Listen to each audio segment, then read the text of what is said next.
एक शिक्षक और शिक्षिका पढ़ाने के लिए स्कूल जा रहे थे। उसी वक्त एक फोर व्हीलर शिक्षक को ओवरटेक करता है। ओवरटेक करने के बाद शिक्षक अपना गाड़ी रोक देता है। ये दोनों टू व्हीलर से बुलेट से थे। उसके बाद रोकने के बाद शिक्षिका को लोग उतरने के लिए बोलते हैं। शिक्षिका डर से उतर जाती है और शिक्षिका को बोलते हैं कि तुम थोड़ा दूर चली जाओ। शिक्षिका धीरे धीरे कदमों के साथ दूर जाने लगती है। वैसे ही एक गोली की आवाज़ सुनाई देती है और शिक्षक गाड़ी से नीचे गिर जाता है। और फिर जो कुछ लोग गाड़ी रुकवाए थे वह वहाँ से निकल जाते हैं। शिक्षिका जाकर देखती है तो देखती है कि जो शिक्षक था उसको गोली लग चुका था और वह ज़मीन पे गिर चुका था।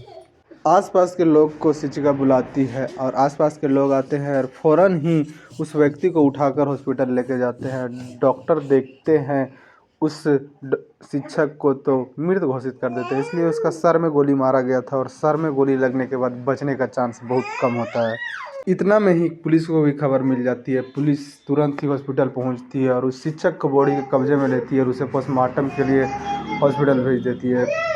पोस्टमार्टम में साफ था कि शिक्षक को गोली लगने से मौत हुआ है। पोस्टमार्टम होने के बाद बॉडी को शिक्षक के घर वालों पे दे दिया जाता है और इधर पुलिस कातिल के बारे में जानने के लिए लग जाती है। शिक्षिका से कुछ पूछताछ करती है पुलिस, लेकिन शिक्षिका से पूछताछ करने के बाद कुछ भी नहीं हासिल होता। इसलिए शिक्षिका को कुछ पता नहीं था कि ये लोग कौन थे और कहाँ से इसका दुश्मनी था। बता दें कि शिक्षक था वह नया नया टीचर बना था और वह हंसमुख टाइप का व्यक्ति था। उसका किसी से कोई लड़ाई झगड़ा नहीं था।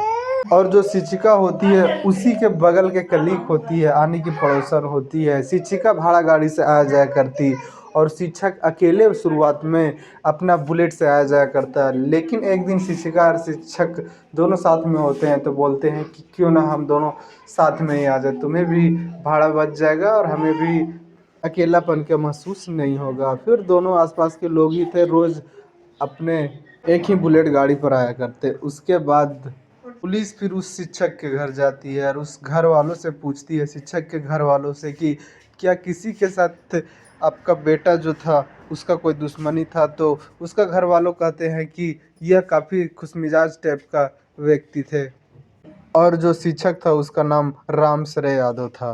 घर वालों को पुलिस पूछती है कि रामसरे यादव के कोई किसी के साथ लड़ाई झगड़ा, किसी के साथ कोई दुश्मनी। तो घर वाले बताते हैं कि नहीं साहब, इसका किसी के साथ कोई लड़ाई झगड़ा नहीं था। यह हंसमुख टाइप का व्यक्ति था और कुछ दिन से और खुश रह रहा था। पुलिस रामसरे यादव के कॉल डिटेल चेक करती है, व्हाट्सएप चेक करती है, मोबाइल पूरा खंगालती है, लेकिन मोबाइल से भी कुछ हासिल नहीं होता। फिर पुलिस रामसरे यादव जो स्कूल में पढ़ाया करते थे वो स्कूल जाते हैं, वहाँ टीचर से बात करते हैं, वहाँ से भी कुछ भी हासिल नहीं होता। और इधर जो भी आसपास के लोग थे और जो उस मोहल्ले के लोग थे पुलिस पे दबाव बनाने लगे कि कौन है कातिल और रामसरे यादव को कौन मारा। पुलिस के ऊपर जब दबाव बनने लगा तो पुलिस भी ज़ोर शोर से और तेज़ कर देती है कातिल को ढूंढने के लिए। तो पता चलता है कि वही मोहल्ले के कुछ लड़के थे, उनके पास पहले पैसा नहीं रहा करता था, लेकिन जब से रामसरे यादव का कत्ल हुआ है तब से उन लोग के पास काफ़ी ज़्यादा पैसा रह रहा है और काफ़ी ज़्यादा वो लोग पैसा को इधर उधर खर्च कर रहे हैं पीने खाने में। फिर पुलिस उन लड़के के पास जाती है और उससे पूछताछ करने लगती है तो उन लड़कों को भी शक हो जाता है। लगता है कि पुलिस को कुछ पता चला है। एक लड़का उसमें से बोल देता है। पुलिस फिर उस लड़का को उठाकर पुलिस स्टेशन लाती है और उससे जब पूछताछ करती है तो वह लड़का सारा कहानी बताता है साहब, हमें दो व्यक्ति सुपारी दिए थे, एक जहाँ रामसरे यादव पढ़ाया करते थे वहाँ का प्रिंसिपल और एक लालू यादव, और उसी सुपारी के आधार पर हम रामसरे यादव को मारे। जब पुलिस उससे पूछताछ करती है और लालू यादव और प्रिंसिपल को उठाती है तो पता चलता है कि लालू यादव का रामसरे यादव के साथ ज़मीन का दुश्मनी था और जो प्रिंसिपल था वह स्कूल का, वह चाहता था कि जो शिक्षिका को रामसरे यादव बैठा कर लाते थे अपना बुलेट से, उससे प्यार करना चाहते थे।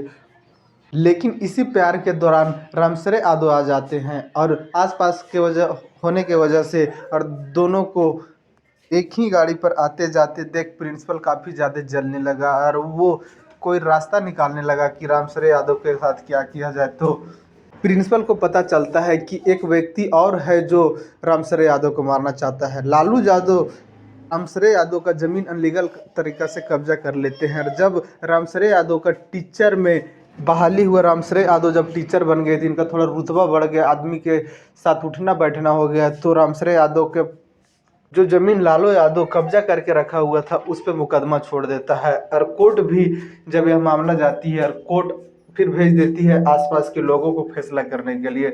जब आसपास के लोग फैसला कर रहे थे, तब पता चला कि रामसरे यादव के कब्जा में था यह ज़मीन, उनका दादा परदादा जोतते आ रहे थे। लेकिन लालू यादव पावर और पोजीशन के वजह से रामसरे यादव के ज़मीन को हड़प लेते हैं, और जिस वजह से गांव मोहल्ले के लोग लालू यादव को बोलते हैं कि तुम यह ज़मीन रामसरे यादव के दे दो। इसलिए लीगल तरीक़ा से अगर देखा जाए तो यह ज़मीन रामसरे यादव का है। लालू यादव को बहुत ज़्यादा ख़राब लगता है कि मेरा पावर पोजीशन पैसा धरे के धरे रह गया। रामसरे यादव एक मामूली टीचर होकर अपना ज़मीन हथिया लेता है, और लालू यादव को भी कहीं न कहीं दुश्मनी बन जाता है रामसरे यादव से। और लालू यादव भी घात लगाए बैठा था कि रामसरे यादव से किस दिन बदला लिया जाए। और जब उस स्कूल का प्रिंसिपल और लालू यादव का यह पता चलता है कि दोनों इस टीचर से कुछ बदला लेना चाहते हैं, तो दोनों मिल जाते हैं और दो सुपारी किलर को खोजते हैं, और सुपारी देने के बाद उसको बताते हैं कि इस तरह इस टाइम पर वह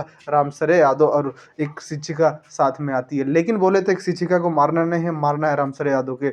इसीलिए गाड़ी पर से पहले शिक्षिका को उतार कर रामसरे यादव के सुपारी किलर मारते हैं। पुलिस बयान के आधार पर चार्जशीट तैयार करती है और लालू यादव और प्रिंसिपल को अरेस्ट करती है और इस मामले को कोर्ट भेज देती है। कोर्ट में अदालत क्या सज़ा देती है प्रिंसिपल और लालू यादव और उन सुपारी किलर को, इस कहानी में इतना ही। जय हिंद, जय भारत।